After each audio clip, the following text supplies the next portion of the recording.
Ya, selamat malam rekan-rekan sekalian. Suara saya sudah masuk ya? Oke, selamat malam rekan-rekan sekalian. Salam kenal, saya Ricky Wijaya. Saya akan menjadi host untuk sesi pertama dari kelas The Art of Preaching yang dibawakan oleh Coach Denny. Nah, sebelumnya izinkan saya untuk membacakan profil dari Coach Denny ya.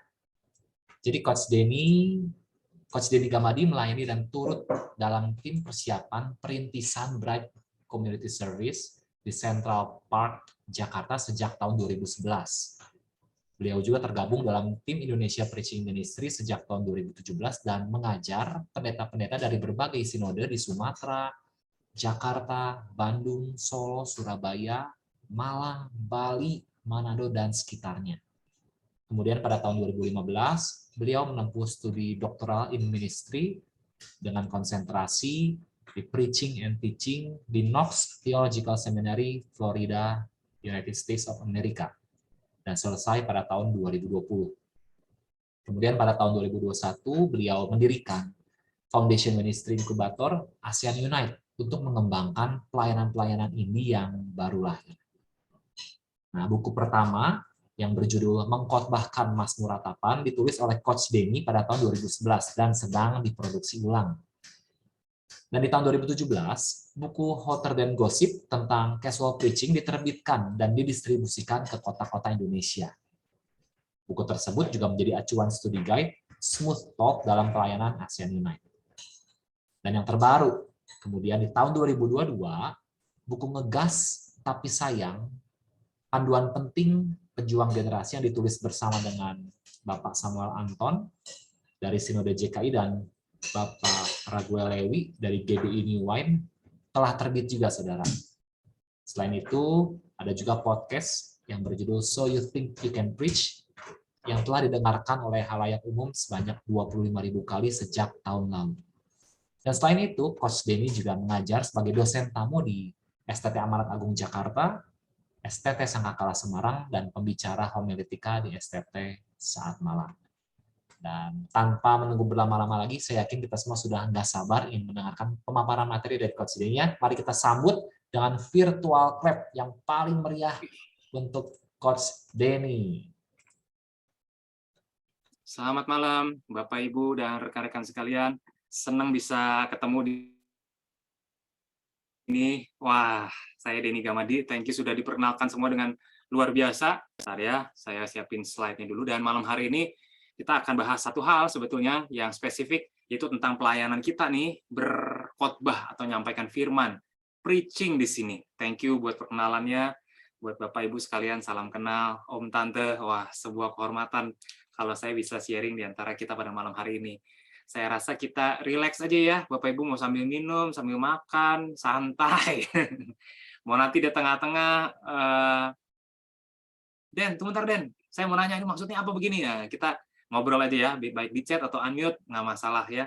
Jadi saya harap malam hari ini kita bisa sama-sama enjoy, sama-sama keluarkan apa yang jadi curahan hati kita mengenai pelayanan kita, terkhususnya pelayanan mimbar, dan kita relax ya, jadi Bapak Ibu gitu ya, mau saya makan, minum, masak Indomie, terserah, jaga anak, gendong, silakan, baring-baringan ke kamar mandi. Kalau kamar mandi jangan lupa video dimatikan ya, karena ini direkam semuanya. Nah, oke. Thank you banyak. Saya ingin mulai dengan berkenalan, jadi kalau boleh nggak 5 detik aja. Bapak Ibu yang matiin kamera bisa hidupkan kamera, jadi saya tahu saya lagi ngobrol sama siapa sih malam hari ini. 5 detik aja. Hidupkan kamera sebentar. Wah, terima kasih, luar biasa. Halo Pak Heri. Halo Pak Donald. Halo Bu Lia. Wah, thank you ya. 5 detik ya Bapak Ibu ya, jangan dimatiin dulu loh. Nah, karena salah satu syarat seorang pengkhotbah yang efektif adalah mengenali lawan bicara kita. Dengan kita tahu kita bicara pada siapa, aplikasi kita mengena, ilustrasi kita juga menyentuh. Karena kita tahu kita lagi ngobrol sama siapa kan.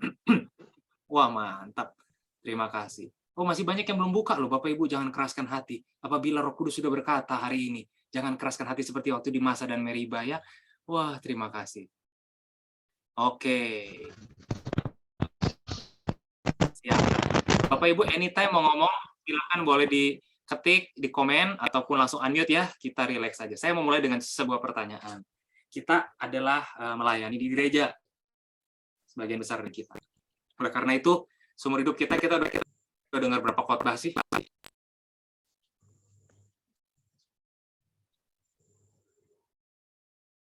Kalau 1 tahun 50-an kali kita dengar khotbah, tambah Jumat Agung, Natal ya, misalnya 50-an kali ya. 10 tahun udah 500 khotbah. 10 tahun 500. 20 tahun 1000 khotbah. Itu kalau kita cuma dengar dari satu kebaktian. Kalau ada servis kedua, ketiga gitu ya, bisa 2 kali lipat jadi 2000-an khotbah. Banyak banget. Nah, sehari sehari satu ya. Apalagi kalau yang rajin ya, tiap hari buka YouTube dengernya firman Tuhan. Haleluya. Itu biasa sangat dekat hatinya dengan Tuhan ya. Nah, menurut Bapak Ibu punya analisa, apa sih yang sedang jadi konsentrasi, isu, atau kalau boleh kita sebut sebuah permasalahan dalam pelayanan mimbar hari ini? Silahkan ketik di kolom komen. Jawaban terbaik akan mendapatkan uang tunai sebesar berapa, Pak Agus? Oh, bukan ya. Saya pikir ada hadiah dari Sinode 5 juta rupiah ya. Mungkin mudah-mudahan bisa. Atau libur sabbatical selama 2 tahun. Nah, apa sih kira-kira yang jadi isu dalam pelayanan mimbar? Jadi kita udah nonton, dengarkan khotbah 2000-an kali. Kita barangkali juga udah berkhotbah ratusan atau ribuan kali. Lantas, apa yang sering kali muncul sebagai masalah yang kita saksikan atau yang kita alami? Jadi kalau yang kita saksikan kan, aduh, mimbar sekarang, titik. Atau kalau kita alami, aduh saya, misalnya gitu ya, gimana?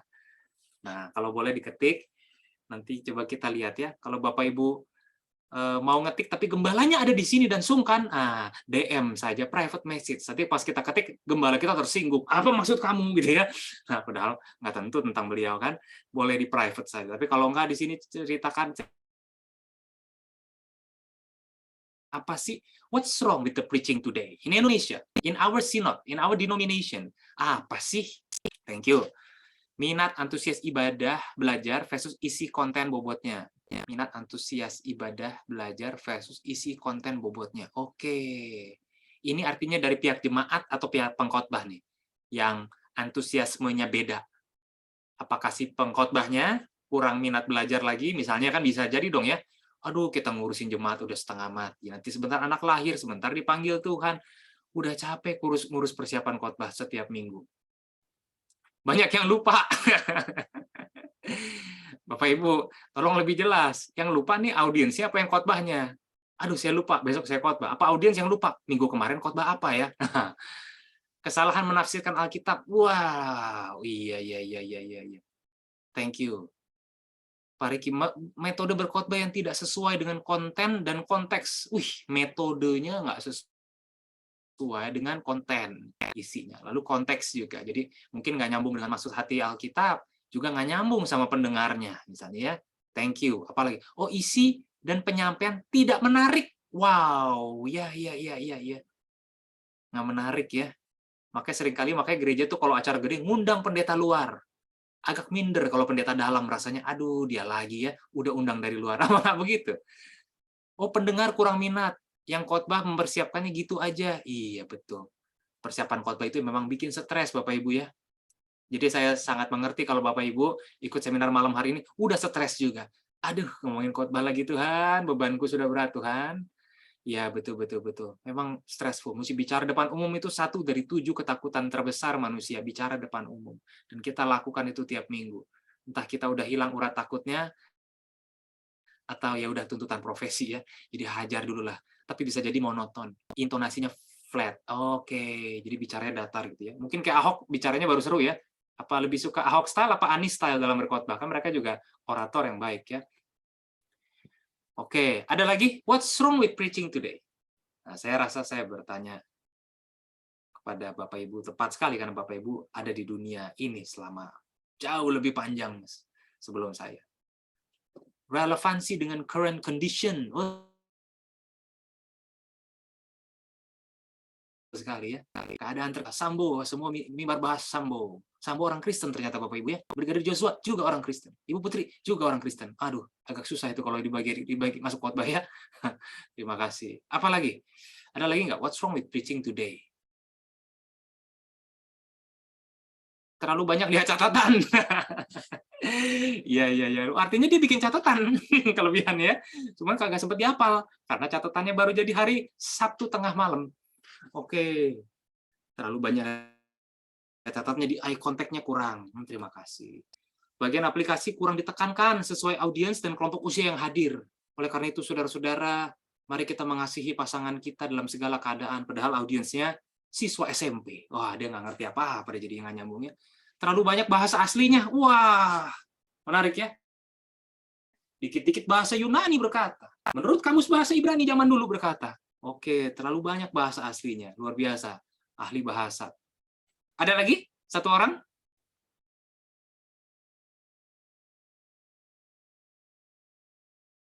Wah, tentu kalau kita dengarkan semua, ada banyak hal yang kita bisa gali sama-sama ya, apa yang jadi permasalahan. Nah, mari kita malam hari ini address. Terlalu lama tanpa bobot. Waduh, Bapak ini, Pak.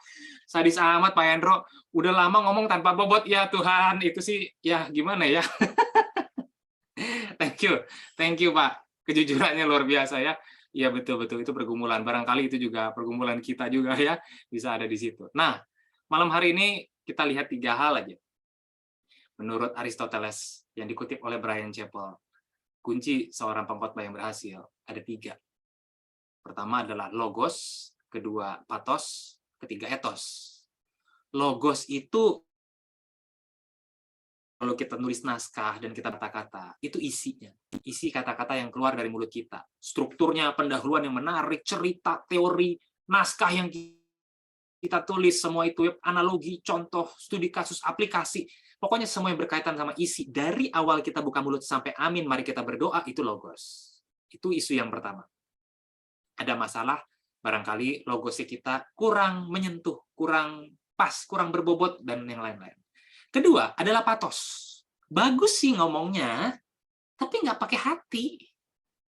Nggak nyentuh gitu loh. Nggak ada gairahnya.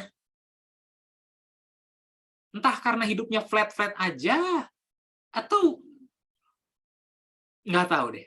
Saya pernah ketemu pendeta ya, yang baru keluar dari masalah depresi yang berat yang menghinggapi hidupnya di pertengahan usia. Jadi masuk usia 40-an, life crisis, dia ngalamin masalah yang berat sekali, baru keluar. Waktu dia dulu khotbah, ya aduh, membosankan luar biasa. Membosankan.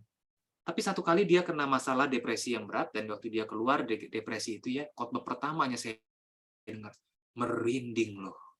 Semua bulu kuduk berdiri. Mata terus liatin dia. Rasanya jantung berdegup kencang, ikutan tegang dengerin cerita dia.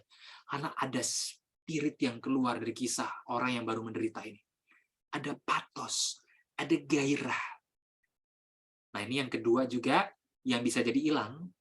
Beda sama pengalaman kita masih khotbah. Pertama kali khotbah KKR misalnya, melihat audiens hati ini, ya Tuhan, bahwa aku menyampaikan firman-Mu, sama udah sekian ratus kali berkhotbah. Ya Tuhan, kenapa nggak ada orang lain? Patosnya beda. Nah, patos nih gairah di sini ya. Nah, yang ketiga adalah berkaitan dengan diri si pengkhotbah, diri kita. Nah, ini disebut Aristoteles sebagai ethos. Siapa kita? Kalau dalam bahasa modern kan personal branding lah, confidence lah, tapi sebetulnya gini loh. Ada orang yang berkhotbah sebagus apapun, teriak semenjiwai apapun, tapi kita tahu pengkhotbah ini bukan orang baik. Berpolitik dia di sinode. Waduh, nggak bagus orangnya. Dia bisa jegal orang demi keuntungan dia. Etosnya jelek. Biar kata dia khotbah sebagus apapun, kita tutup kuping secara nggak sadar, ada filter di kuping kita nggak mau denger dia. Nah, itu etos. Mana yang paling penting, Bapak Ibu? Coba diurutkan, 1, 2, 3, pakai koma ya. 1, 2, 3 gitu ya, ketik di kolom komen dari yang paling penting sampai yang ya prioritas ketiga, apa kira-kira?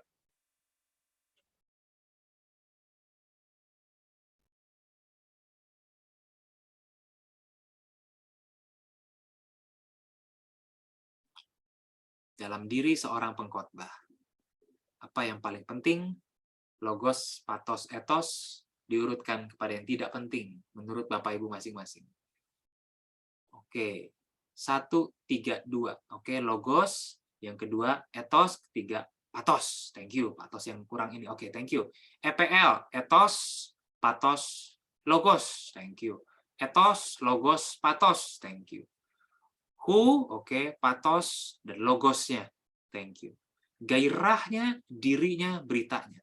Semuanya kan penting kayaknya. Wah, betul. Ya. EPL, semua penting dan saling melengkapi. Oke. Pertanyaan kedua. Kita paling lemah di mana? Apakah nama baik kita kurang baik? Jadi jemaat itu nggak begitu senang sama kita. Mungkin kita kurang ramah dan lain-lain. Atau kita itu jiwanya flat, nggak gampang tersentuh, nggak gampang menyentuh.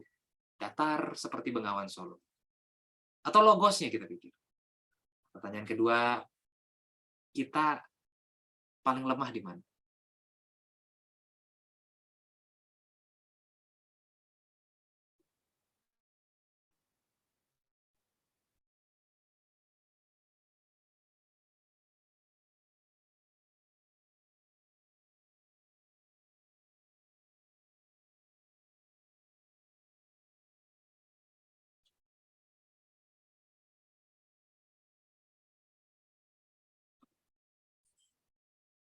Salah satu kunci pertama dalam kita menemukan kekuatan khotbah kita, sisi lain juga menemukan di area mana yang kita rasa ini yang paling mengganjal di saya gitu ya. Apakah di logos, aduh saya kok kalau khotbah kok kayaknya ringan banget, nggak akademis, kayak Pak Agus misalnya, brilian, pengajar luar biasa, saya ini khotbah ini ya ampun, ringan, anak SD ngerti, nenek-nenek ngerti, tapi orang suka bilang khotbah saya nggak ada isinya, misalnya itu kan, jadi kita kenal, oke, saya mungkin lemah. Atau pathos, saya ini kayak mesin mobil tua, ya dipanasin lama, nggak berteriak, nggak menangis, khotbah saya flat kayak baca. Saya udah coba nada tinggi, tapi kembali lagi saya ke mode awal. Atau ketiga, ethos. Ya, memang api pelayanan dalam hati saya udah mulai memudar sejak 5 tahun lalu. Semuanya udah jadi rutin dan jadi kebiasaan belaka. Saya punya talenta, berlogos ria dan berpathos ria, tapi di hadapan Tuhan mungkin ethos saya tahu saya seperti apa. Nah, kalau Bapak Ibu, kira-kira di mana dari 3 ini titik lemahnya?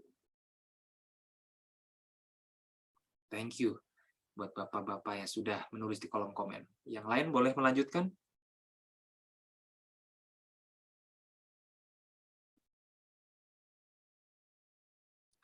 Thank you. Penggaliannya, kadang merasa kurang dalam, kadang belum jadi rema buat diri, udah harus kita kasih ke orang lain. Belum, ya betul. Dengan kesibukan kita semua kan, siapan. Ada lagi? 1, 2 orang? Pathos, thank you Pak Priyo. Ethos, thank you sis. Ibu Sisilia. Oke, terima kasih untuk respon dan kerendah hatian Bapak Ibu. Nah, mari kita bahas beberapa hal ini. Dan dari hal yang kita bicarakan malam hari ini mungkin ada banyak. Tapi kalau ada satu hal aja yang bisa kita bawa pulang malam hari ini secara pribadi, itu sudah lebih dari cukup. Jadi kita bisa bicara banyak hal pada malam hari ini, tapi ambil satu hal saja yang bisa kita bawa pulang pada malam hari ini, itu sudah lebih dari cukup. Gitu ya. Nah, jadi kita lihat aja ada satu hal apa sih yang Tuhan mau bicara buat saya, and that's it. Selebihnya boleh hilang, boleh lupa gitu ya. Wah, terima kasih Pak Teddy juga rendah hati sekali. Semuanya. Wah, Pak. Terima kasih Pak ya buat kerendah hatian senior kita ini. Pak Teddy Kurniawan. Oke. Hari ini kita itu berlomba dengan banyak komunikator. Dulu orang cuma dengar khotbah di gereja hari Minggu. Sekarang semua gereja orang tinggal switch on. Dan bukan hanya gereja, ada banyak komunikator juga bicara. Sehingga kita rasa khotbah nggak ngefek. Orang hidup terus begitu aja dari dulu. Ada 2 kemungkinan. 1, ya audiens Kristen sekarang udah kurang rohani. Mereka yang mengeraskan hati. Kemungkinan kedua, ya ada masalah dalam khotbah-khotbah masa kini. Ini yang kita pelajari. Nah, jadi setidaknya ada 5 hal yang akan kita lihat. The problem is, apakah Holy Spirit tidak bekerja seperti dulu? Apakah konten yang rasanya terlalu dangkal, atau kontennya dalam, tapi pendengar bilang, berat amat Pak khotbahnya, bosen Pak. Udah yang relevan-relevan aja lah Pak, yang berkaitan sama hidupku gitu ya. Apakah aplikasi kita dalam khotbah itu yang nggak mendarat, jadi teoritis saja.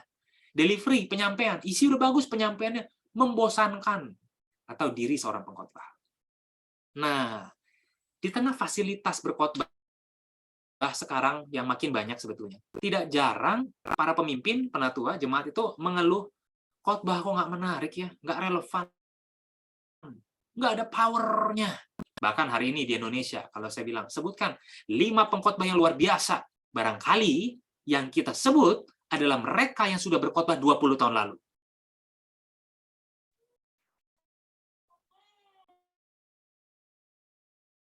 Selama 20 tahun, nggak lahir banyak pengkhotbah hilang. Gitu. Orang bilang tidak ada sense of the supernatural. Urapannya nggak ada, kering. Atau kita lihat, waduh, khotbah ini sekarang udah jadi rutinitas, profesi, show, pertunjukan, entertainment, atau pamer akademik, misalnya gitu ya. Sampai powernya ini udah nggak ada. Nah, ini salah satu yang pertama, kebergantungan dengan Roh Kudus. Atau yang kedua, aduh, masalah itu ada pada konten.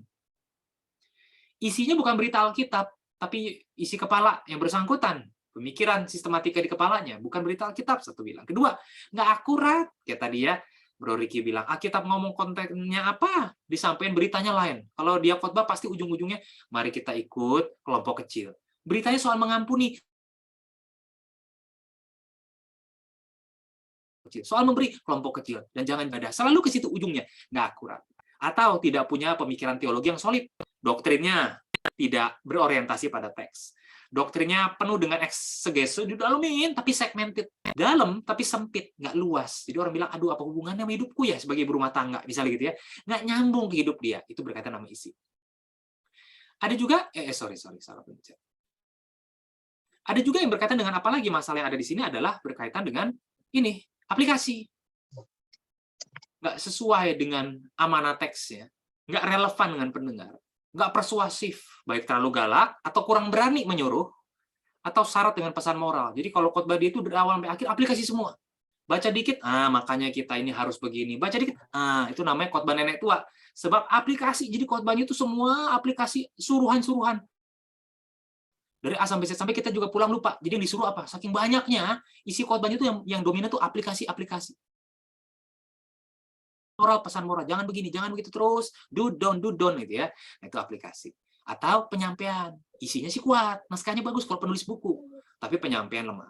Atau penyampaian kuat, berapi-api, tapi isinya kurang, gitu ya. Nah, ini masalah delivery. Nah, terakhir adalah diri pengkhotbah, integritas pengkhotbah, berimbas pada kuasa khotbahnya. Karena diri dia, ya kita bicara 30-40 menit di depan mimbar. Itu either kita berprofesional berpura-pura atau orang bisa lihat kita aslinya seperti apa kan ya. Nah, pengkhotbah itu punya hidup turut membidani.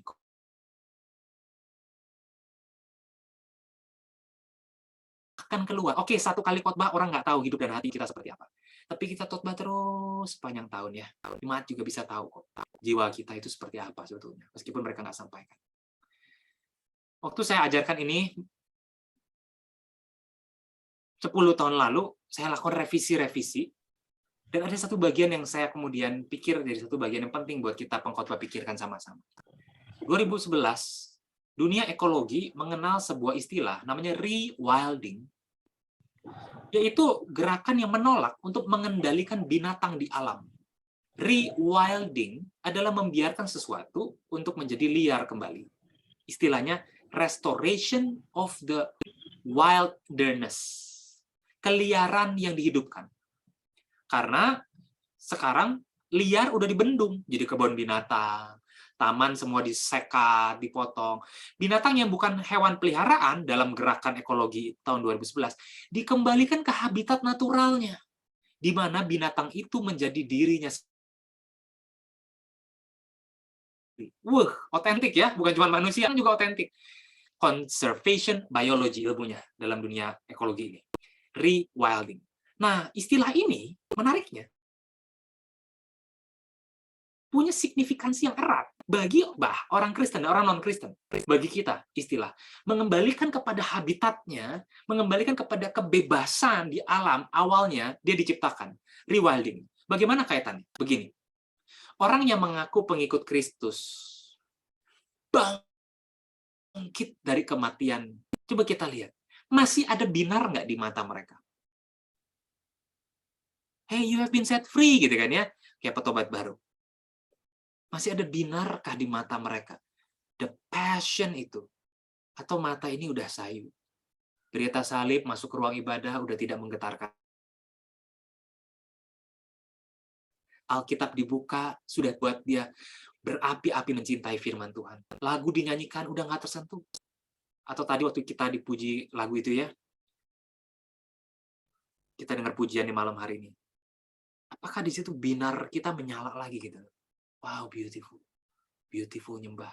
Atau udah terlibas jadi sebuah rutinitas yang kita biasa berekspresi, tapi pelan-pelan di dalamnya mulai dingin. Sebab orang buta sekalipun, kalau excited itu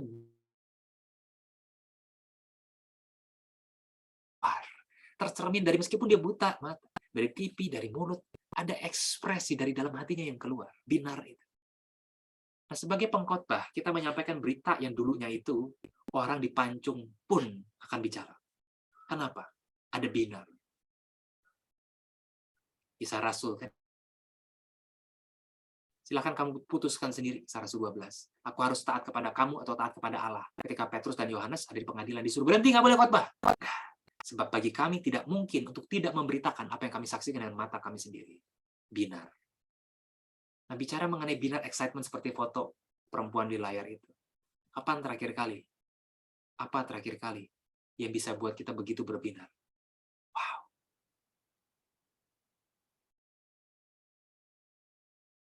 Audiens mungkin lupa apa pesan kita. Nah,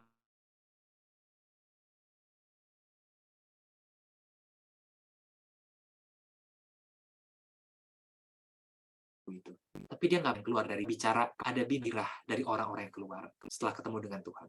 Nah, bagaimana caranya sekarang pertanyaannya? Bagaimana caranya? Begini. Hari ini, meskipun banyak orang atau pemimpin rohani itu mungkin bergumul karena kehilangan binarnya, kita tetap pergi ke gereja. Kita tetap melayani. Meskipun mungkin excitement itu jauh lebih memudar ketimbang waktu kita dulu melayani mula-mula. Karena kita pikir ya, pelayanan itu pikul salib, kewajiban, komitmen, harus setia. Sehingga binar itu meskipun pudar, sehingga kita tetap melakukan rutinitas itu. Nah, Bapak Ibu tahu nggak kira-kira apa bedanya istri dan, maaf ya, pelacur dalam melayani seorang pria? Boleh diketik di kolom komen. Apa sih, ini bayangan aja ya, apa sih bedanya istri dan pelacur dalam melayani seorang pria?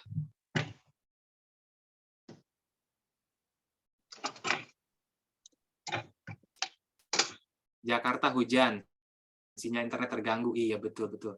Kalau putus-putus, terima kasih udah dikasih tahu. Apa bedanya seorang istri dan pelacur dalam melayani pria?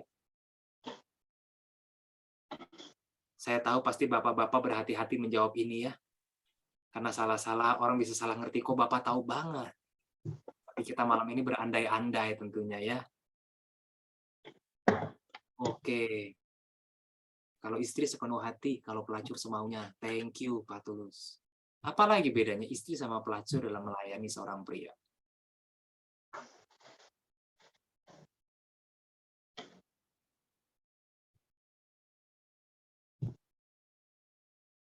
Istri karena rela dan cinta, pelacur uang. Ya. Apalagi kira-kira? Kewajiban versus pekerjaan. Agak mirip, Pak ya. Karena pekerjaan kita adalah kewajiban kita, Pak. Iya. Bagus poinnya. Satu kewajiban karena tahu role-nya, gitu kan. Satu ya profesional aja. Pekerjaan, terima kasih. Apalagi? Nah, atau dibalik gitu. Pelacur lebih ganas. Lebih all out mungkin maksudnya. Lebih ganas, lebih all out ya. Ya. Apalagi? Atau begitu bisa diganti ya. Apa bedanya suami dan seorang pekerja seks komersial pria dalam melayani istrinya. Menarik ya kalau dibalik ya. Kalau istri melayani suami, ya itu umum kita dengar di budaya patriark timur kita. Tapi bagaimana bedanya suami dan gigolo dalam melayani istri? Apa bedanya?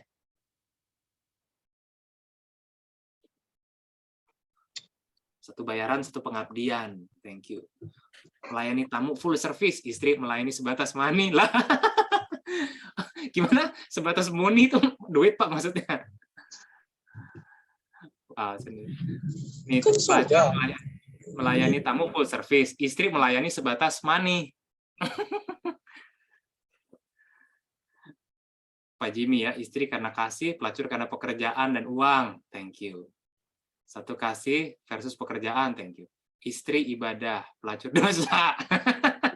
Kalau istri melayani adalah ibadah ya. Kalau pelacur melayani dosa. Kesian pelacur ya. Suami udah capek kerja ogah-ogahan, gigolo service all out dan demi tips gede. Wah, betul. Betul lagi ketawa aja saya ya. Iya. Tips gede all out dia. Kan semuanya pakaian terbaik, parfum terwangi, pakaian dalam juga yang luar biasa, senyum termanis. Woi, luar biasa. Apalagi kira-kira?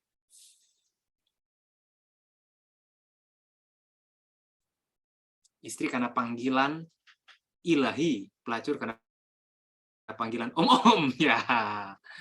Iya ya, sama-sama dipanggil ya, tapi beda. Pelacur dibayar, istri gratis. Nah, kalau pelacur dibayar, istri gratis. Iya. Jadi servisnya juga mungkin berbeda ya. Ya sama lah kalau kita balik. Suami melayani istrinya bagaimana, dan gigolo melayani istri misalnya bagaimana ya. Istri tulang rusuk, pelacur tulang rusak. Waduh, kasihan dia ya. Oke, terima kasih. Jangan diperpanjang pembicaraan ini, karena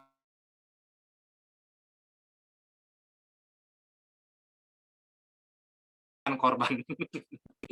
Bapak Ibu yang melayani Tuhan dengan mental pelacur. Tapi banyak orang Kristen juga yang melayani Tuhan dengan mental suami tua. Bapak Ibu tahu bedanya suami tua sama suami muda. Suami muda giat bekerja, bantu sebelum disuruh. Suami tua udah dikasih kode, dibatuk-batukin, tetap bilang nanti aja.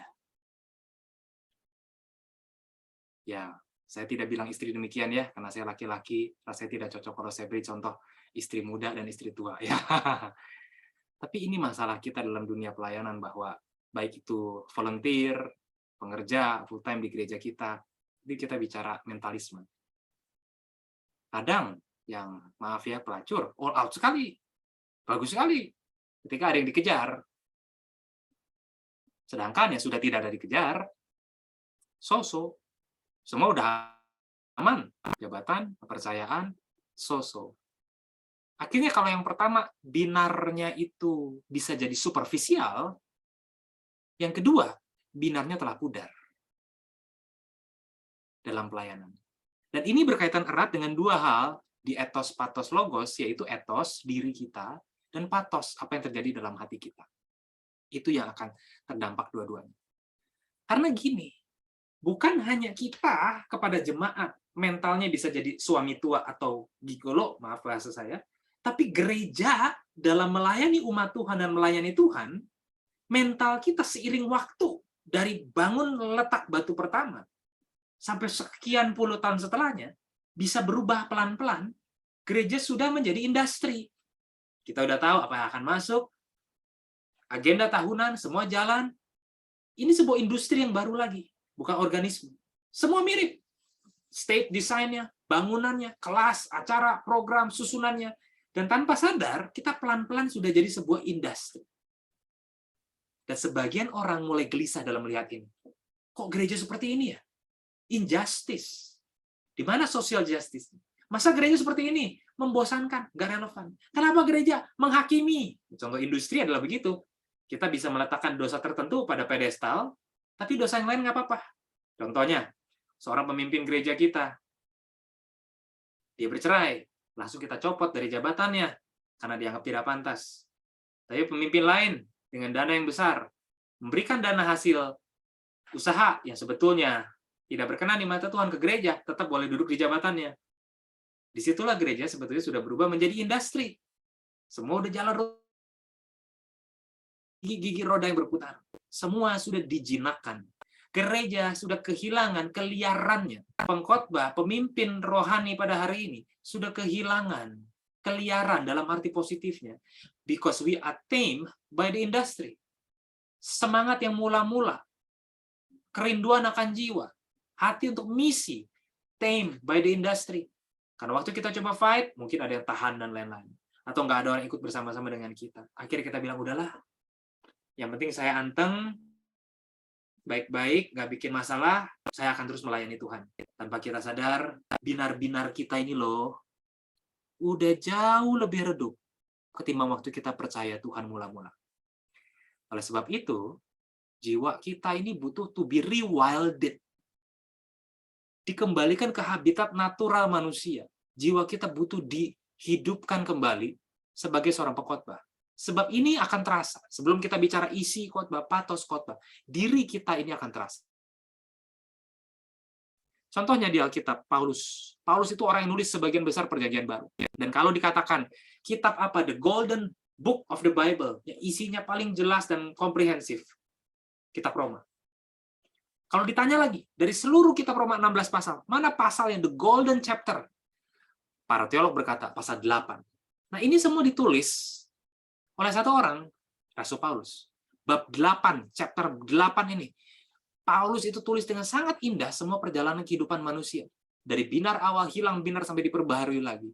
Paulus yang kuasain teori orang Epikurean, Stoik, segala macam Yunani, karena dia orang Rom, dia kuasain semua. Awalnya dia benci Yesus, benci pengikutnya, tapi kemudian dia jadi pengikut yang radikal sekali, dan dia jadi orang yang sangat detail menjelaskan pengajaran yang Yesus ajarkan, dia jelaskan lagi. Bahkan ada orang yang menemukan bahwa seluruh pengajaran Alkitab, yang sifatnya pengajaran, senternya itu teologianya Paulus loh. Dalam menafsirkan ajaran Yesus. Paulus menolak dijinakan oleh industri. Gereja bilang, Rasul, stay di gereja kami. Jadi gembala. Paulus bilang, no, panggilan saya bukan itu. Saya akan pindah terus ke Asia kecil. Terus kemana? Sampai ke Spanyol. Terus sampai hari matinya. Kalau kamu kembali ke Yerusalem, kamu akan mati, Paulus. Nah, I have to speak to the king. Bapak Ibu tahu, perjalanan terakhir Paulus ke Yerusalem, sampai sebelumnya di penjara di Roma, kenapa? Dia mau ketemu siapa? Dia mau ketemu Caesar di zaman itu. Bapak Ibu tahu, dia udah ketemu Agrippa, dia udah ketemu Herodes, dan akhirnya dia perjalanan paling terakhir, yang sampai setelah dia ketemu tidak ada lagi hidupnya. Nggak ada lagi catatannya. Kisah para rasul itu nggak selesai kisahnya. Dia ketemu siapa? Caesar yang sedang berkuasa.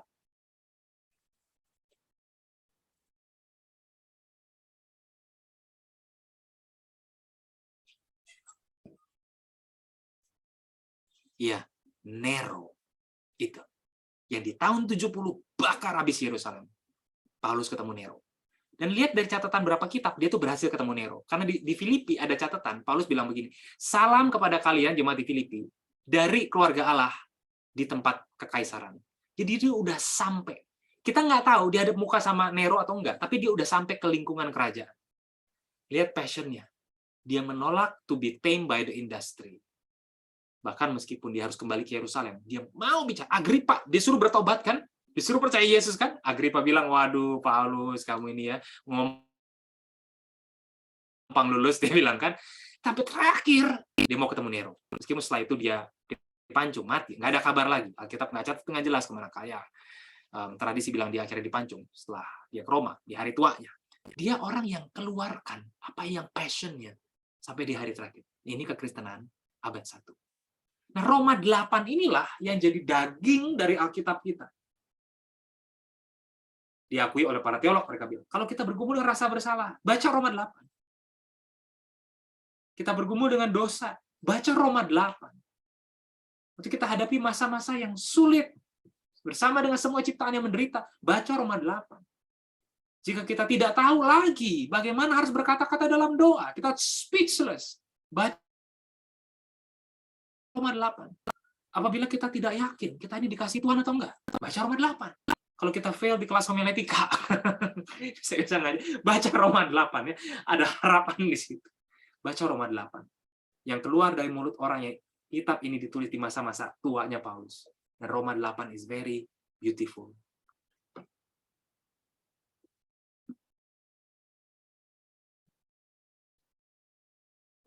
Persis di center 16 pasal dari kitab Roma.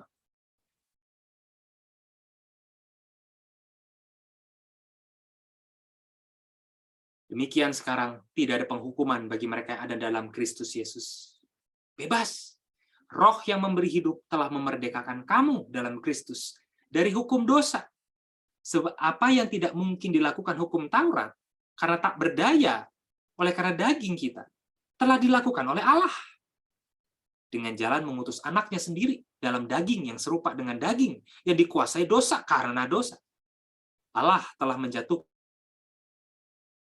atas dosa di dalam daging, supaya tuntutan hukum Taurat digenapi di dalam kita, yang tidak hidup menurut daging, tapi menurut roh. Sebab mereka yang hidup menurut daging memikirkan hal yang dari daging, tapi mereka yang hidup menurut roh memikirkan hal-hal yang dari roh. Tapi kamu tidak hidup dalam daging, melainkan dalam roh, jika memang roh Allah diam di dalam kamu. Jadi saudara, kita adalah orang berhutang, bukan kepada daging, supaya hidup menurut daging. Sebab jika kamu hidup menurut daging, kamu akan mati. Jika oleh roh kamu mematikan perbuatan tubuhmu, kamu akan hidup. Semua orang yang dipimpin roh Allah adalah anak Allah. Sebab kamu tidak menerima roh perbudakan yang membuat kamu menjadi takut. Nah, berkali-kali Paulus tuh ulang nasihatnya kepada Timotius, nasihat paling penting juga menarik sekali. Kamu tidak punya roh ketakutan. Nah, ini pemberani luar biasa. Dia karam kapal, pernah dicambuk, pernah dilemparin dari pihak Yahudi, pihak segala macam, orang yang nggak percaya Tuhan, kafir, membunuh dia, Yunani, semua dia pernah lakukan. Dan dia bilang, kita tidak diberikan roh perbudakan, kita tidak diberikan roh untuk menjadi takut, tapi kamu telah menerima roh yang menjadikan kamu anak Allah. Oleh roh itu, kita berseru, ya Aba, ya Bapa. Dan jika kita adalah anak, kita juga adalah ahli waris. Maksudnya, orang-orang yang berhak menerima janji Allah, yang akan menerimanya bersama dengan Kristus. Apabila kita menderita bersama dengan Dia, kita juga akan dipermuliakan bersama dengan Dia. Sebab aku yakin, penderitaan zaman sekarang ini tidak dapat dibandingkan dengan kemuliaan yang akan dinyatakan kepada kita kelak. Sebab dengan sangat rindu, seluruh makhluk menantikan saat anak-anak Allah dinyatakan. Karena seluruh makhluk telah ditaklukkan, tame dalam kesia-siaan, bukan oleh kehendak sendiri, tapi kehendak Dia yang telah menaklukkannya. Tapi dalam pengharapan, karena makhluk itu sendiri juga akan dimerdekakan dari perbudakan kebinasaan, akan masuk ke dalam kemerdekaan, kemuliaan anak Allah. Sebab kita tahu, sampai sekarang semua makhluk mengeluh, merasa sakit. Bukan hanya mereka saja. Kita yang sudah menerima karunia roh pun, kita tetap mengeluh, menantikan pengangkatan sebagai anak, pembebasan tubuh kita. Sebab kita diselamatkan dalam pengharapan. Tapi pengharapan yang dilihat bukan pengharapan lagi.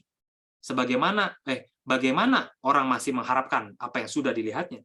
Tapi jika kita mengharapkan apa yang tidak kita lihat, kita menantikannya dengan tekun. Nah, ketekunan ini yang membuat binar kita nggak surut. Roh membantu dalam kelemahan kita. Sebab waktu kita lemah, kita tidak tahu bagaimana harus berdoa. Tapi roh berdoa untuk kita kepada Allah dengan keluhan-keluhan yang tidak terucapkan. Semua orang dipilih dari semula, ditentukannya untuk menjadi serupa dengan gambaran anaknya. Dan mereka yang ditentukannya dari semula, mereka dipanggil, dibenarkan, dan dimuliakannya. Sebab ia yang tidak menyayangkan anaknya sendiri, tapi menyerahkannya bagi kita semua, bagaimanakah mungkin ia tidak mengaruniakan segala sesuatu kepada kita?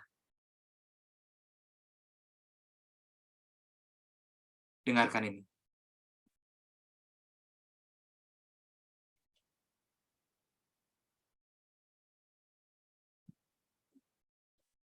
Siapakah yang akan menggugat orang pilihan Allah? Allah yang membenarkan mereka. Siapa yang akan menghukum mereka? Kristus yang telah mati, bahkan lebih lagi yang telah bangkit, yang duduk di sebelah kanan Allah, bahkan menjadi pembela buat kita. Siapa yang dapat memisahkan kita dari kasih Kristus? Penindasan, kesesakan, penganiayaan, kelaparan, ketelanjangan, bahaya, pedang. Tapi dalam semuanya itu, kita lebih daripada pemenang oleh Dia yang telah mengasihi kita. Sebab aku yakin, ini endingnya dari pasal 8. Sebab aku yakin, baik maut maupun hidup, baik malaikat maupun pemerintah, baik yang ada sekarang maupun yang akan datang, atau kuasa, baik yang di atas maupun yang di bawah, ataupun suatu makhluk lain, tidak akan dapat memisahkan kita dari kasih Allah yang ada dalam Kristus Yesus, Tuhan kita. This is the source dari binar kita. Ada lagunya kan ya? Siapa yang dapat memisahkanku dari kasih-Mu, Tuhan, sahabatku, sesakankah? Nah, itu Jericho dulu ya, Pak Heri Priyonggo kan terkenal nyanyi lagu ini. Nggak ada yang dapat memisahkan kita. Ini source yang bisa membuat jiwa kita tetap hidup binarnya, patosnya, setelah etosnya dicolok kembali kepada kasih Tuhan. Roh yang memberi hidup, memerdekakan kamu, katanya ya, dalam Kristus dari hukum dosa dan hukum maut. Apa yang dilakukan oleh Roh Kudus untuk membebaskan kita dari hukum dosa dan hukum maut? Yesus jelaskan one thing tentang Roh Kudus. Satu hal begini. Penghibur, yaitu Roh Kudus yang akan diutus oleh Bapa dalam namaku. Dialah yang akan mengajarkan segala sesuatu yang telah kukatakan kepadamu. Sumbernya penghibur, Roh Kudus. Bukan roh penuntut, penghibur. Parakletos. Yang akan diberikan kepada kita. Yang bikin kita penuh kuasa untuk menjelaskan apa yang sudah diajarkan. Bukan pengalaman, bukan wibawa, bukan gimmick khotbah dan kreativitas, tapi the power of the Holy Spirit. Apa yang Yesus ajarkan? Apa yang Yesus lakukan berkaitan dengan karya Roh Kudus dan karya rohnya Dia dalam melayani? Karena begitu besar kasih Allah akan dunia ini. Aku datang bagi yang terjebak, yang sakit, yang tak berdaya. Yang Yesus lakukan, Dia mengampuni perempuan yang berzina. Dia memberi harapan kepada yang putus asa. Dia memberi hidup kepada yang sudah mati. Yesus membuat dirinya ada. Yesus buat orang-orang yang direndahkan hingga jadi not human, jadi human lagi. Rewilding adalah ketika kita human, kita sudah tidak jadi human lagi. Nah, kita lihat ya, karena apa kita bisa jadi not human? Direndahkan, sehingga kita mesti di-rewilding untuk kembali kepada natur kita sebagai human. Yesus datang untuk mengembalikan orang-orang yang sudah jadi di non-human kan oleh sistem dan industri, kembali menjadi human lagi.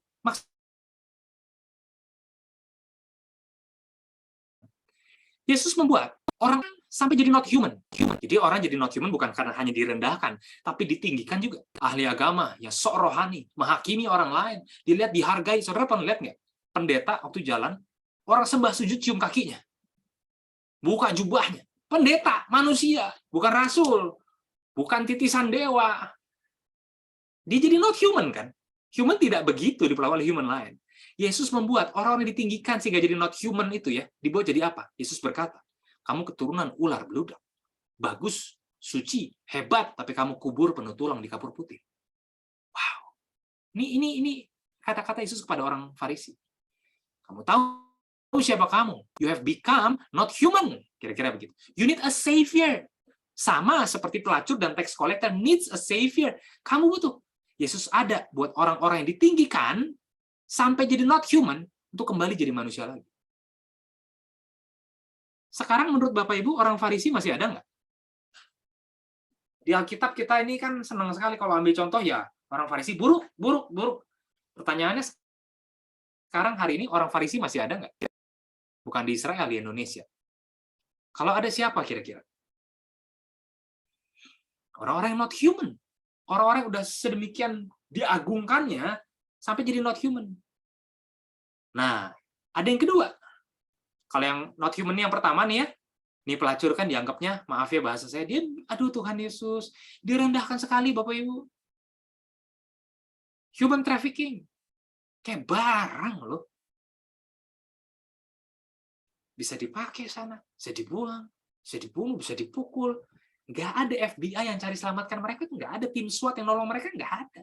LSM gereja yang menjangkau mereka di Indonesia Timur yang diekspor ke luar negeri, dijual anaknya, istrinya untuk bayar utang, bapaknya pekerja seks. Dibikin jadi not human. KTP-nya dibakar, paspornya nggak punya nama, nggak punya keluarga, ada di benua lain, dan ini industri yang dikuasai oleh politikus, hakim, polisi, kelas global.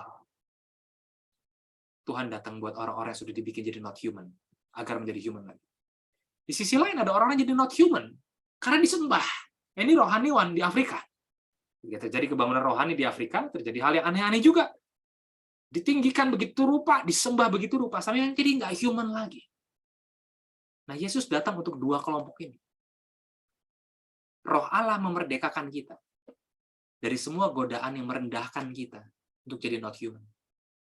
Bapak Ibu punya sebuah kegagalan, dan kita merasa kita rendah sekali. Roh Allah, salib, darah Kristus, menebus kita, mengangkat kita, membebaskan kita dari godaan yang merendahkan kita untuk jadi not human. Yang kedua, Roh Allah juga memerdekakan kita dari semua tuntutan yang meninggikan kita untuk jadi not human. Jadi kita ada di sebuah ketegangan.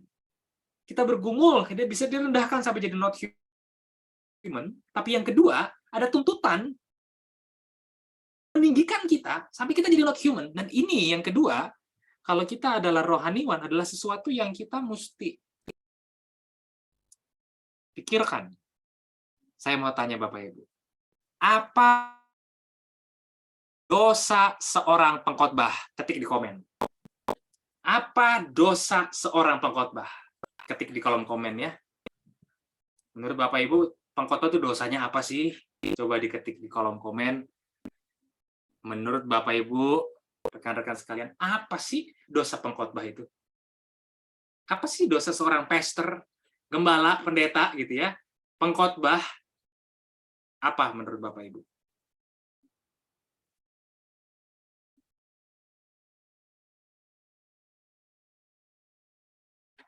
Cuma ngomong tapi nggak jadi pelaku, suka nyindir.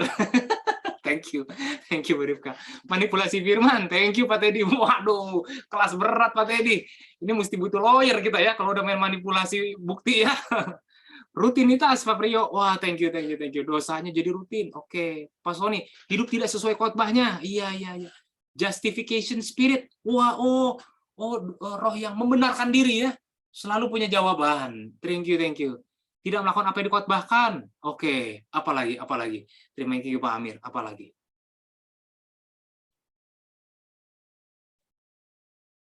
Saya tambahin satu boleh nggak? Ini bukan jawaban saya nih. Ini jawaban Pendeta Emeritus Hendra Mulia.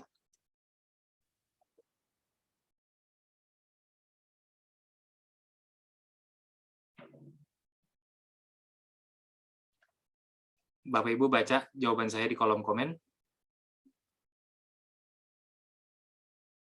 Narsis, katanya. Jadi pendeta emeritus, udah umur 70-an tahun beliau bilang. Saya kaget juga loh, dari mulut seorang senior, yang udah jadi gembala 50-an tahun gitu ya, mengajar tapi tidak mau diajar. Wah, kurang ajar artinya Pak ya. Diajar, oke terima kasih. Melukai jemaat lewat khotbah, thank you, bagus sekali. Thank you, jawaban Ibu Bapak Ibu luar biasa, bagus sekali ya. Nah, saya boleh tambahkan satu, itu narsis. Dalam beberapa bulan ini saya dengar cerita sedih dari gembala, pemimpin-pemimpin yang dulu dihormati sekali, dulu direspek, disukai sekali, tapi waktu mau umur 60, aneh-anehnya keluar, fatal.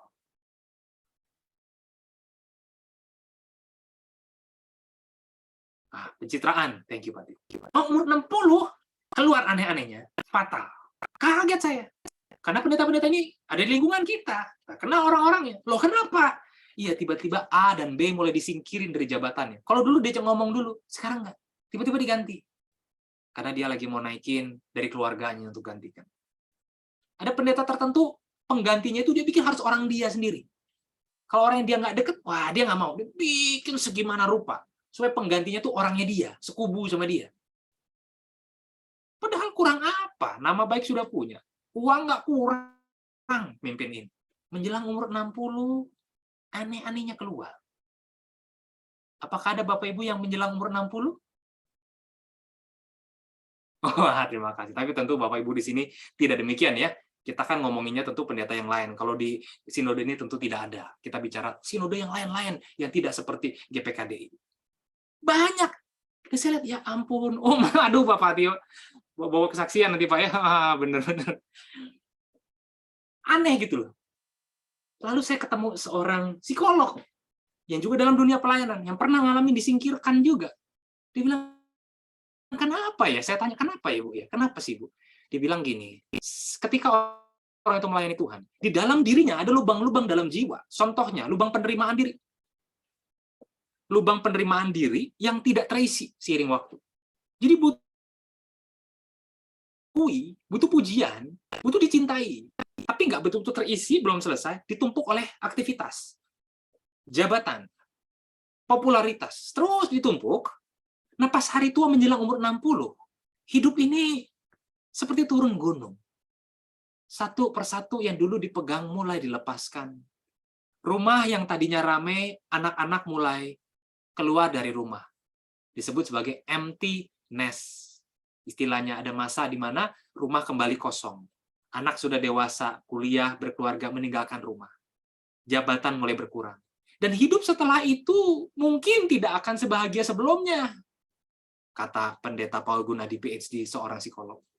Yang waktu itu menginjak usia awal 60-an. Dia bilang, Denny, hidup saya masuk ke fase di mana ke depan tidak akan lebih bahagia. Loh, kenapa Pak Paul? Saya tanya. Karena yang ada di depan saya, dihadangkan depan saya adalah kehilangan. Saya akan mulai kehilangan stamina. Waktu berlimpah, tapi teman mulai berkurang. Satu persatu dalam hidup saya akan diambil dari saya. Dan ketika menghadapi itu, Bapak Ibu, siapa sih yang kuat untuk mengalami kehilangan demi kehilangan demi kehilangan?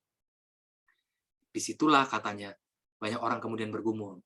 Ya, kita sebutnya post-power syndrome lah. Dia mungkin korup kah? Dia mungkin ada intrik politik dalam gereja lah, segala macam. Tapi itulah kenyataan yang kita hadapi. Kita sudah berubah menjadi not human. Jadi luar biasa. Dan kita berharap terus untuk berada di atas dalam hidup yang prime time. Meskipun kenyataan mungkin kita sedang turun gunung. Dan itu menyakitkan. Tidak heran kalau kita lihat orang tua kita misalnya, atau om tante kita, di usia yang jauh lebih senior dari kita, pasti hari tuanya mulai jadi lucu-lucu.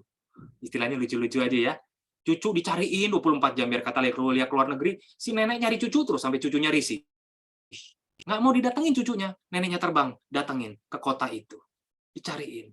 Atau jadi kayak anak-anak, butuh sekali dicintai. Jadi sensitif banget hatinya. Ya mungkin kita juga akan ada di fase itu. Atau Bapak Ibu yang lebih dekat ada di fase itu. Mungkin kita berhadapan dengan itu. Nah, jadi izinkan di malam hari ini justru kita melihat etos. Ketika kita melayani pengkhotbah, melayani firman, pengkhotbah, hati kita terbuka di hadapan Tuhan. Dan setiap kali Tuhan datang, darahnya itu memerdekakan kita dari godaan yang merendahkan kita. Kan orang yang hatinya kosong, butuh penerimaan, butuh cinta, karena kan merasa rendah, dia not human. Atau jadi narsis luar biasa, jadi not human juga. Tuntutan yang membuat mereka demikian. Nah, inilah yang kiranya membebaskan jiwa kita. Dari belenggu not human, kembali menjadi human. Rewilding, seperti binatang yang sudah didomestifikasi, seperti hamba Tuhan yang sudah tamed by the industry, di rewilding, dihidupkan kembali, dibebaskan. Roma 8 ayat 5 berkata, mereka yang hidup menurut daging, memikirkan hal yang dari daging. Mereka yang hidup menurut roh, memikirkan hal yang dari roh. Anda pernah dituntut, kita pernah dituntut oleh agama, oleh orang-orang beragama, dituntut demikian, sampai akhirnya sudah jadi jati diri kita. Semua tuntutan itu bisa jadi bukan tuntutan Tuhan, tapi tuntutan daging, ritualistis, untuk memuaskan keinginan daging dari orang-orang yang suka menuntut. Bisa jadi, nggak semua. Bisa jadi kita hidup dalam tuntutan seperti itu, dan kini kita menuntut junior kita juga seperti itu, misal. Bisa jadi sebuah siklus.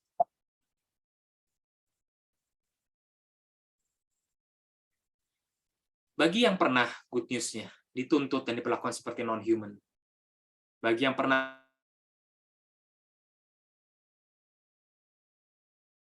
sedang hadapi atau yang nanti akan hadapi berbagai tutukan itu membebaskan Anda sebebas-bebasnya untuk menjadi manusia lagi. Kita ini first and foremost anak Tuhan. Sebelum kita punya titel gembala, pendeta, pengurus pusat ini, itu, jabatan, dan lain-lain. Karena humanity started and recreated by Jesus Christ. Saya senang foto ini. Yesus yang menunjukkan cinta yang egalitarian. Dia tersenyum dan dia merangkul seperti setara muridnya yang nggak kelihatan muka di situ. Kalau saudara nonton film The Chosen, ada di apps-nya ya, itu salah satu film di bukan Netflix, dia nggak masuk, dia ada apps-nya sendiri, yang paling mencoba menggambarkan Yesus dengan realistis. Yesus yang dekat, ya ampun, Bapak Ibu, saya tiap nonton episode The Chosen tuh nangis loh. Karena ngerasa, aduh Yesus bisa sedekat itu ya. Saya pingin loh hidup sejaman sama Yesus loh. Dengerin dia bicara, apa adanya. Real banget Yesus itu di serial The Chosen. Di YouTube ada, tapi ada apps-nya, di-download di gadget kita, The Chosen, yang terpilih itu ya. Wah, membebaskan. Membebaskan bagi jiwa kita yang barangkali terkungkung dan membatu setelah sekian lama. Dan Bapak Ibu tahu nggak, di zaman Yesus hidup, banyak orang itu tidak punya problem dengan Yesus. Yang punya problem segelintir. Masyarakat tidak punya problem. Bahkan Pilatus pun tidak punya problem dengan Yesus. Orang-orang yang kenal Yesus di Injil, justru mereka suka dengan Yesus. Karena Yesus was so human. Dekat, realistis. Jadi kalau kita mau lihat human itu bagaimana, dalam real sense, look at Jesus. Atau jangan-jangan rohaniwan sekarang lebih rohani dari Yesus. Lucu ya? Kita jadi lebih hebat dari Yesus, lebih rohani. Disitulah kita jadi not human. Karena orang-orang itu di zaman itu lihat Yesus itu so human. Dia mengembalikan nilai manusia itu seperti apa. Dan Yesus itu, kalau kita lihat, di mata dunia, itu sangat populer di kalangan non-Kristen. Salah satu tato yang paling diminta sepanjang zaman, apa? Tato Yesus. Salib adalah simbol yang paling famous sepanjang sejarah. Mau politikus, presiden, artis, pendeta, mafia, drug addicts, maafkan saya pelacur, pakai simbol apa? Salib. Simbolnya Yesus. 70% petarung UFC mengklaim dirinya pengikut Yesus. Yesus jadi cover majalah Times 72 kali. Dan lebih dari 100 film tentang Yesus. Lihat gak? Yesus belongs to everyone. Even the least of the least in our community. The question is, are we? Jesus belong to the least of the community. Jesus belong to everyone. Are we? Level kehumanannya Yesus masuk sampai sedalam ini. Dia belong to everyone. Yesus paling banyak disebut di website lebih daripada Agustinus dari Hippo, Steve Jobs, Donald Trump, ISIS, Lady Gaga. Jesus. Yesus paling banyak disebut di lagu. Yesus paling banyak dilukis. Paling banyak disebut oleh buku itu Yesus. Hari lahirnya paling diingat dan dirayakan sebagai peneduh hati di semua negara terbesar. Tiap hari namanya disebut lebih banyak daripada nama siapapun. Ini ditunjukkan untuk melihat betapa humannya Yesus. Jiwa dan binar kemanusiaan Yesus yang buat orang yang tidak kenal dia secara pribadi pun, yang tidak pernah baca Alkitab pun tahu. There's this guy Yesus. Yang bikin Mahatma Gandhi pun, yang tidak pernah menginjakkan kaki ke gereja pun, pengen ketemu. Who is this Jesus? Dan this is ethos of the preacher. Bagi banyak orang, Yesus bukan problem. Yesus justru membebaskan orang sebebas-bebasnya untuk jadi human again. Yang jadi problem adalah orang Kristen.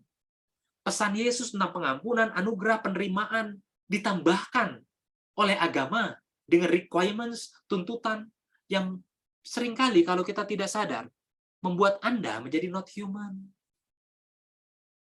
Membuat saudara, membuat saya malam hari ini Kita jadi not human malam hari ini.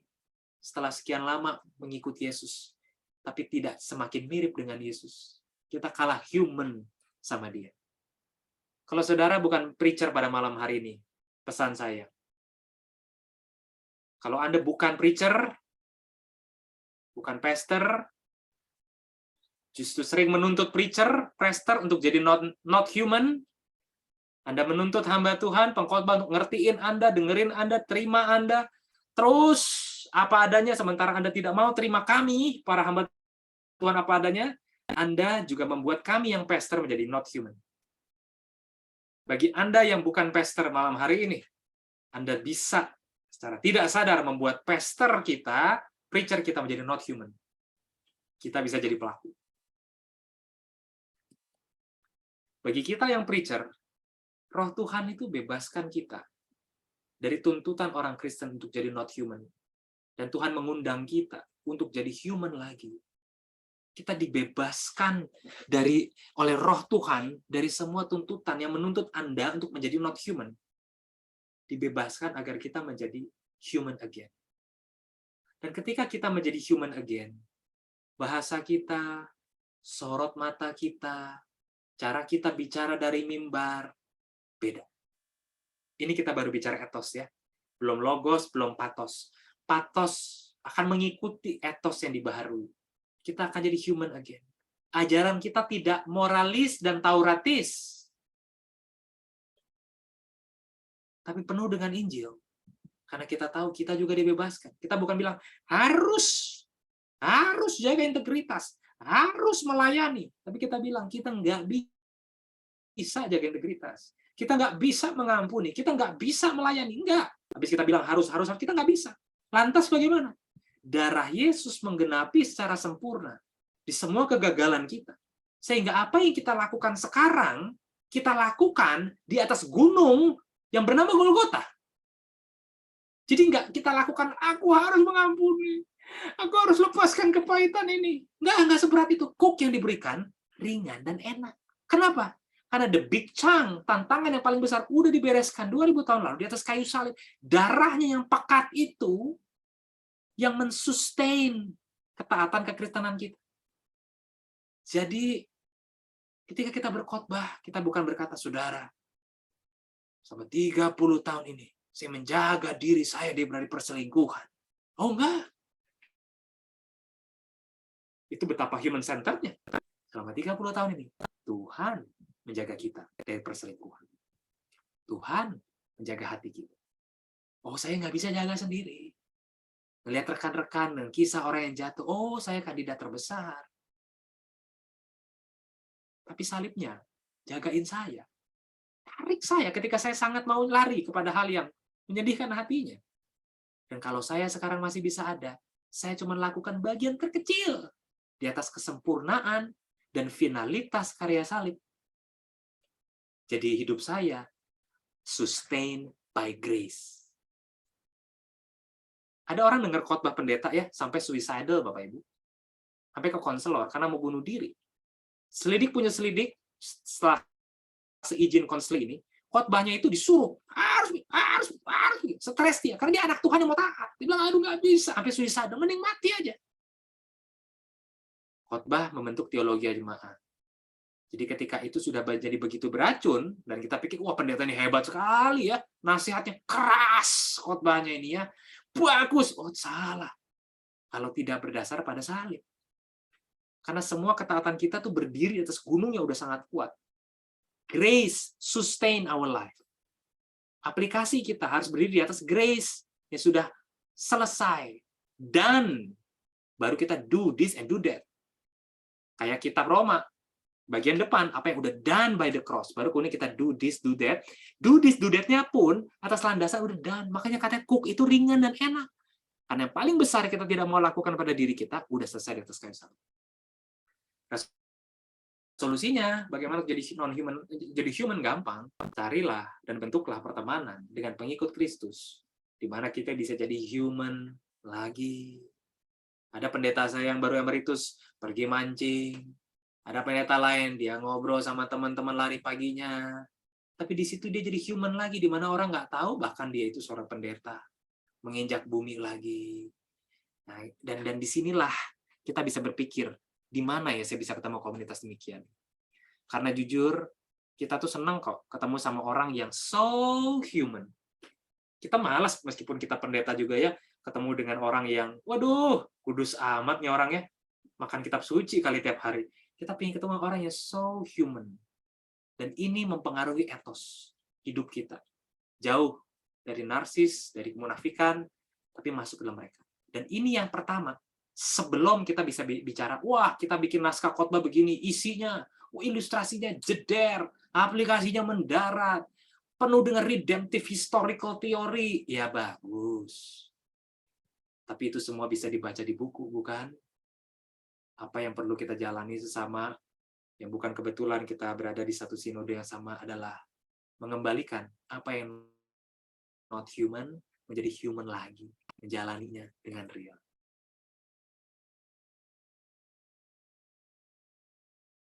Dalam dosa, so human, bebas, explore, mencoba, mencari tahu, belajar, berhubungan badan, explore telanjangan, explore nature, enjoying pasangan, that's human. Tapi ular menggoda, mau nggak kamu jadi seperti Allah? Jadi not human. Mereka adalah image of God, hasil dari God's imagination, imago Dei, lahir dari pemikiran, dari konsep imajinasi Allah. Ular goda, jangan mau jadi image doang, jadi Allah sendiri. Disitulah waktu kita diciptakan image of God, kita human. Tapi waktu kita berusaha jadi seperti Tuhan kecil, disitulah kita jadi not human. Itu godaan. Dan ketika mereka human, langsung malu dan ketelanjuran, saling menyalahkan, ingin benar sendiri, bela diri. Tadi ada begitu ya, justification spirit saya baca. Mengejek, gosip, menghakimi, membunuh, buat orang lain jadi guilty. Ini semua not human. Korupsi, being negative,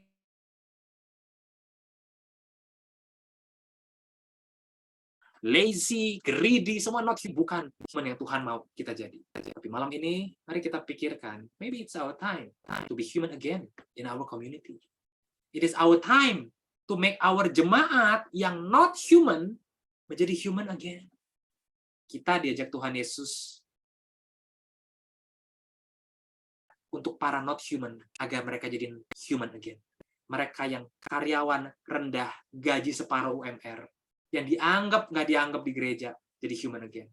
Tapi mereka yang sombong dan kaya raya, yang merasa diri not human, kembali menjadi human again. Dan oleh sebab itulah baru semua yang disampaikan dari firman itu akan sangat kuat ketika kita channel saluran yang sesuai dengan awal kita diciptakan.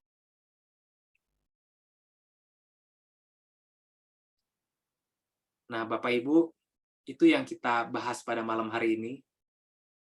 Ada hal-hal lain yang kita bicara soal isi dan lain-lain, tapi kita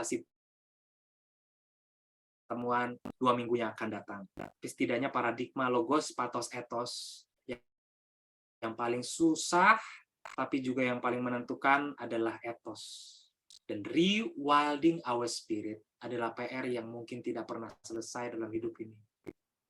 Tapi waktu kita mencoba selesai dengan diri dalam hidup yang adalah embara ini, mungkin kita jadi orang yang human. Tahu dalam bahasa psikologis, kita jadi orang yang lebih sehat ya Bapak Ibu ya. Menertawakan diri sendiri, kesalahan, enjoying life. Jadi pengkhotbah juga yang lebih berpusat pada Injil, karena kita tahu kita juga diridim oleh Injil. Tuhan Yesus memberkati.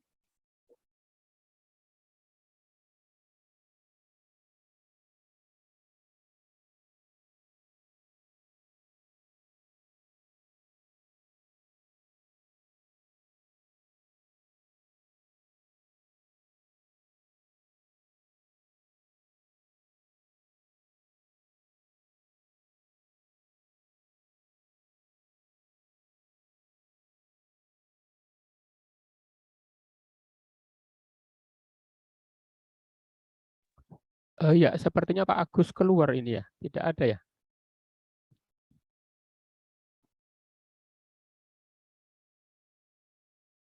Pak Agus? Ya Lagi mungkin. human kali. Ambil alihnya Pak Priyo. Iya, mungkin buka ruang pertanyaan dulu ya Pak, bisa ya Pak Dani ya? Iya, mari Bapak Ibu mungkin ada yang mau bertanya atau eh, ada yang kurang jelas atau mungkin ada yang perlu dipertajam dari pemaparan tadi, dipersilakan. Ini sangat menginspirasi tentunya. Ah itu Pak Agus datang. Ya, mohon maaf Bapak Ibu, tadi ada nge-lag sedikit. Saya punya ini device udah lowbat. Oke, apakah dari Bapak Ibu semua ada yang mau bertanya? Mungkin ada 1-2 pertanyaan, boleh? Atau ada yang mau bertanya?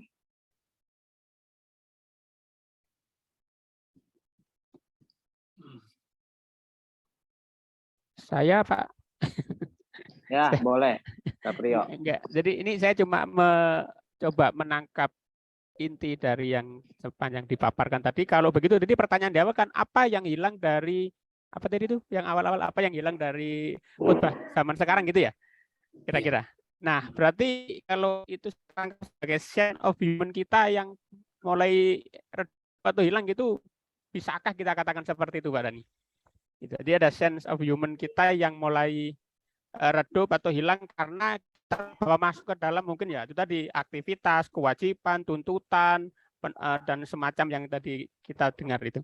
Bisakah kalau saya katakan seperti itu kira-kira yang hilang pada saat ini? Ya. Thank you Pak Priyo. Saya dapat kehormatan beberapa kesempatan itu menjadi konsultan buat pendeta, terutama dalam bidang homiletika karena studi saya preaching. Tapi kemudian saya mendapati masalah yang lebih besar dari sekedar preaching, Bapak Ibu, yang menyebabkan satu damage yang parah, kepahitan dan luka yang panjang di balik sermon-sermon yang kelihatannya sempurna, tapi sebetulnya beracun. Bapak, the sense of humanity, karena banyak orang yang kemudian naik ke atas awan dan takut kehilangan semuanya, seperti tadi kita bahas itu ya, mendekati 60 tahun, jadi begini, jadi begitu, kalau dia tidak beres sebelumnya ya, kalau Bapak Ibu di sini sih tentunya tidak demikian. Itu yang kemudian menyebabkan masalah yang lebih besar. Nah bayangkan kalau orang yang punya power sebesar itu, tapi dengan jiwa yang not human, kemudian dilatih berkhotbah dengan bagus, itu bahaya sekali. Kenapa? Manipulatif. Khotbahnya seperti berbelas kasihan, penuh cinta, tetesan air mata, passionate, tapi jahat. Itu jadi satu PR yang mengerikan. Sebab kita tahu ya, lebih banyak perpecahan gereja di Indonesia bukan karena ajaran loh, karena politik gereja. Ajaran beda, damai-damai kita. Dari zaman Gereformed kayak dari Belanda sampai sekarang third wave kayak no problem, tapi politik itu memecah di lokus yang paling kecil, gereja lokal. Nah, maka kita bicara pengkhotbah itu satu hal, pelayanan yang paling banyak dosanya, Bapak Ibu. Dan yang paling nggak kelihatan dosanya. Karena di mimbar bagus di mimbar itu kita. Bahkan waktu kita ngaku dosa pun orang tepuk tangan, ya kan? Kita cerita kejatuhan kita, tetap orang respect. Tapi di balik itu, not humanan itu bisa jadi hal yang sangat merusak. Bapak Ibu yang ikut, boleh saya tahu siapakah yang paling senior di ruangan ini? Ada yang Bapak di atas 70 tahun usianya? Boleh kasih jempol? Di atas 70 tahun ada? Karena kalau pakai emoticon yang di atas 70 tahun bingung, ngeklik di mana ini gitu ya. Makanya kasih jempol aja Bapak Ibu. Ada yang di atas 70 tahun? Ini saya mau unmute dari tadi. Di mana tombolnya? Oh, nggak ada ya. Di atas 65 tahun?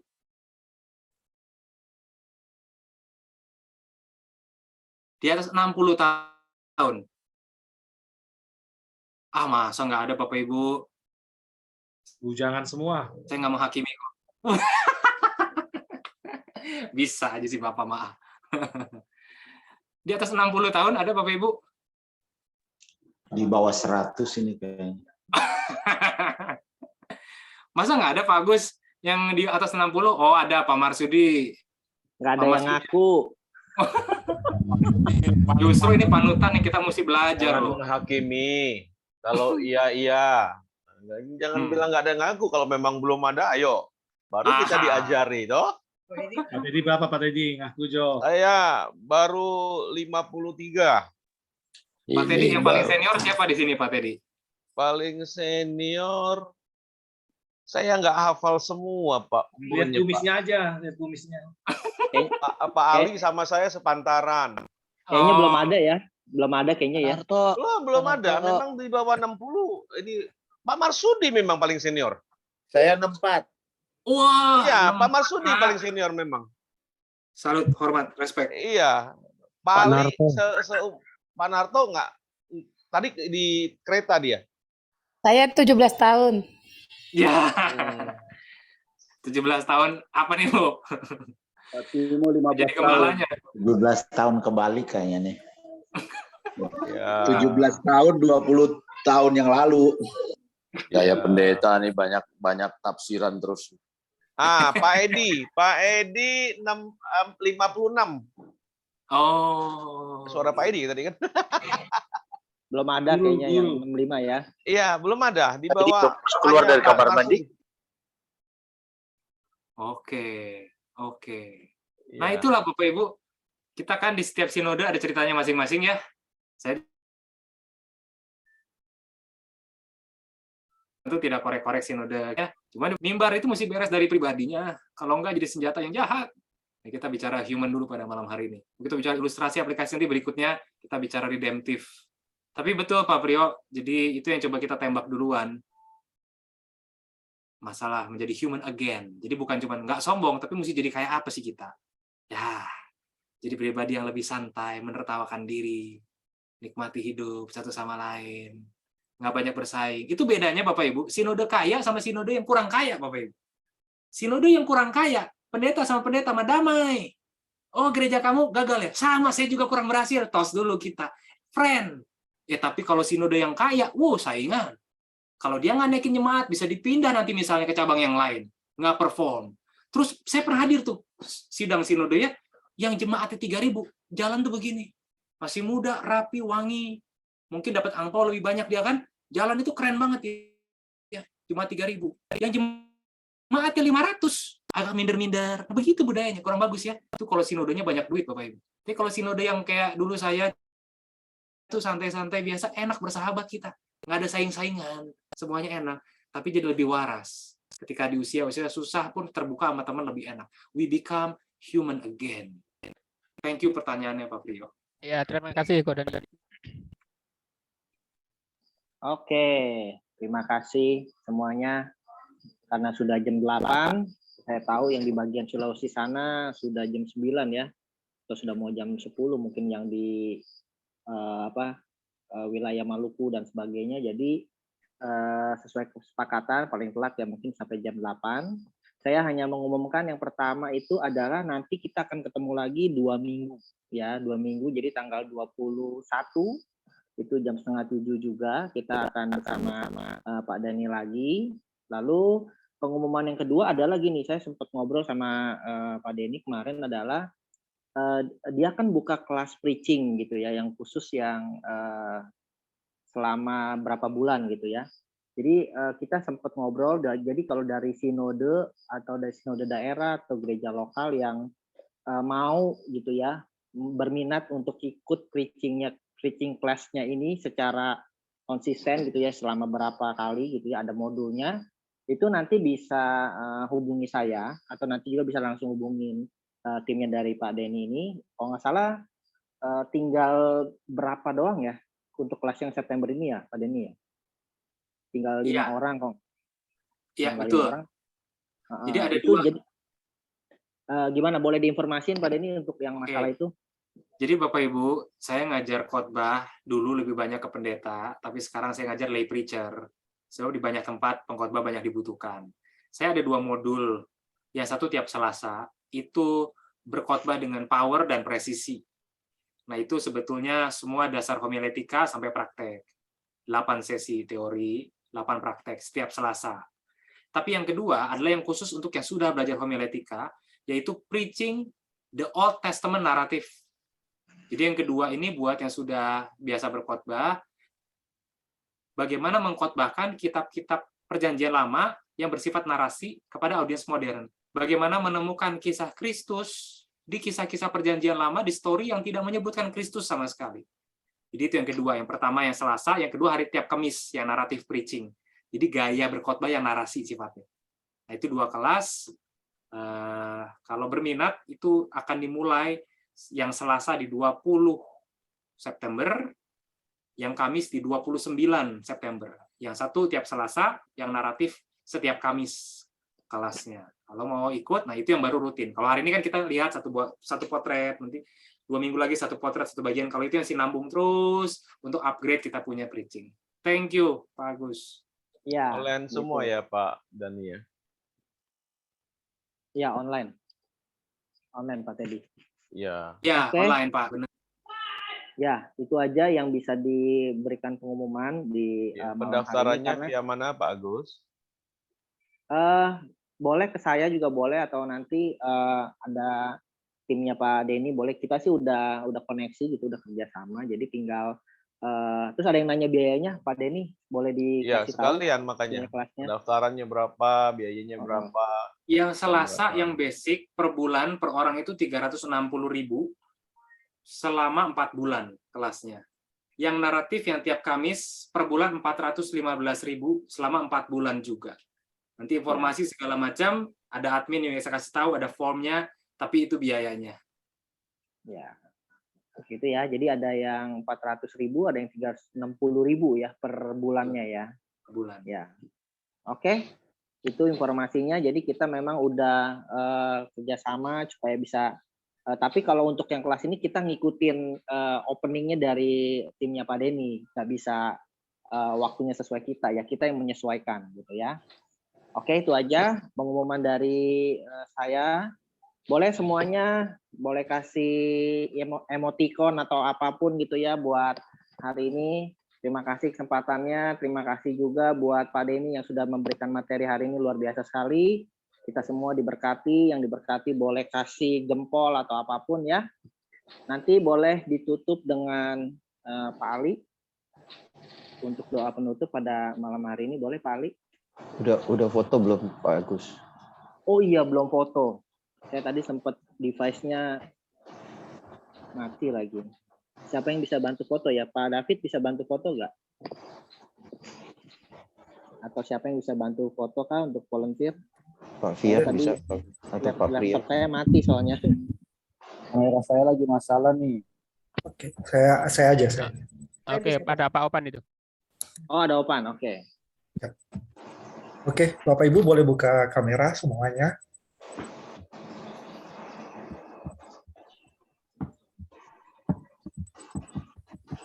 Oke, udah ya. Saya di sini ada 3 slide, jadi mohon tahan senyumnya ya sampai 3 udah kelar. Oke, yang pertama. Oke, slide yang kedua. Dan yang terakhir. Oke, sudah. Terima kasih. Sudah kah? Silakan. Ya. Sudah. Ya, terima kasih Pak Dani ya yang sudah sharing kepada kita hari ini. Kita diberkati, mari kita tutup dalam doa ya. Bapak, terima kasih buat kesempatan kami para hamba-hamba Tuhan, gembala dan pejabat gerejawi bisa belajar bersama-sama, diperlengkapi, diberikan suatu pandangan yang baru bagaimana menjadi seorang pengkhotbah yang Tuhan inginkan supaya kami menjadi betul-betul human being Tuhan, seperti yang Tuhan telah menjadi contoh teladan, sehingga kami tidak menggunakan memanipulasi pelayanan kami, ya Tuhan, tapi sungguh-sungguh pelayanan kami yang keluar dari hati, karena kami belajar dari Yesus dengan kasih, dan kami bisa ada karena kasih karuniamu, bukan karena kuat hebat kami. Pengorbananmu, salibmu, darah Yesus yang telah menebus kami, dan telah memeteraikan kami menjadi milik Tuhan, dan sehingga kami dipanggil untuk menjadi anak-anak-Mu, menjadi hamba-hamba-Mu, menjadi gembala-gembala, menjadi pelayan-Mu. Bukan suatu kehormatan kami menjadikan sekerja Allah untuk membangun kerajaan Allah di bumi. dan merebut jiwa-jiwa pindah dari api neraka, dari kegelapan kepada terang Tuhan yang ajaib. Kami tahu kalau kami bisa melakukan sampai hari ini, itu semua karena anugerah Tuhan. Karena kekuatan, karena kuasa Tuhan yang memberikan kami kemampuan itu. Tuhan, terima kasih buat sesi hari ini. Pak Dhani sudah sharingkan kepada kami, dan ada 2 sesi lagi yang akan kami ikuti, supaya kami bisa belajar lagi diperlengkapi, sehingga kami akan menjadi pelayan Tuhan pengkhotbah yang betul-betul menyampaikan pesan Tuhan, dan menjadi teladan, ya Tuhan, dalam kehidupan kami, dan mengajar dengan benar, ya Tuhan, seperti yang Kau inginkan, seperti kebenaran-Mu sendiri. Terpujilah nama-Mu selamanya, dan kami bersyukur juga buat Diklat Pak Agus yang sudah mengkoordinir acara untuk hari ini dari Diklat. Terpuji nama-Mu, demi nama Yesus Kristus kami berdoa. Amin.